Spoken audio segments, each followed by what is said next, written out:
आखिरी घंटा, एक सिपाही की कहानी। मैं बचपन से ही एक दिन सिपाही बनने का सपना देखकर बड़ा हुआ था। आखिरकार आज वो दिन आ ही गया जब मुझे भारतीय सेना में ज्वाइनिंग मिल गई और मैं अपनी पहली पोस्टिंग पर कश्मीर जा रहा हूँ। आज मैं बहुत खुश था। ट्रेन का सफर कब खत्म हो गया मुझे पता ही नहीं चला। मैंने कैंप पर जाकर कमांडर साहब से ज्वाइनिंग ले ली और मुझे भारत पाकिस्तान के बॉर्डर पर पोस्टिंग मिल गई। सब कुछ ठीक ठाक निकल रहा था। मैं रोज सुबह और शाम अपने माँ पिताजी से बात करके खैरियत दे दिया करता था। अब तो घर गए हुए भी बहुत दिन हो गए थे। बस होली दिवाली की छुट्टियों पर ही घर जा पाता था। इस बार बहुत दिन हो गए थे मैं घर नहीं गया था, तो माँ कह रही थी कि इस बार लंबी छुट्टी लेकर आना। मैंने अपने सीनियर से छुट्टी की बात कर ली थी। मुझे करीब 1 महीने की छुट्टी भी मिल गई थी। अब मैं बहुत खुश था कि कुछ दिन अपने घर रहकर आऊंगा।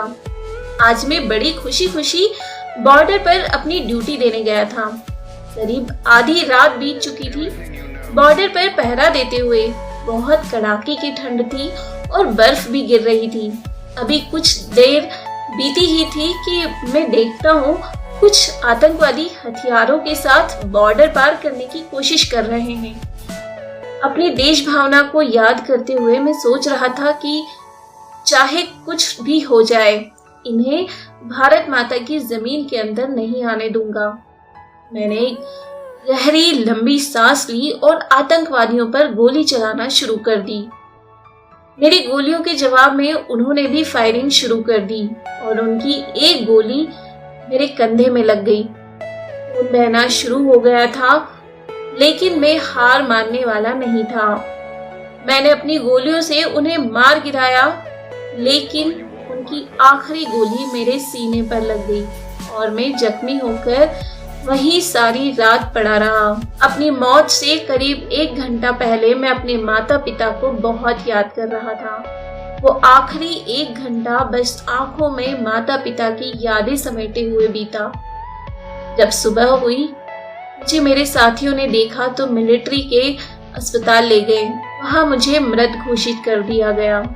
अब मैं भारतीय झंडे में लिपटा हुआ अपने माँ पिताजी के पास हमेशा के लिए जा रहा था। मैं अपनी जान अपनी भारत भूमि पे निछावर करके शहीद हो गया था।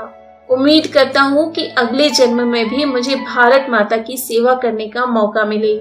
भारत माता की जय। दोस्तों, उम्मीद करती हूँ कि आज की कहानी आपको जरूर पसंद आई होगी।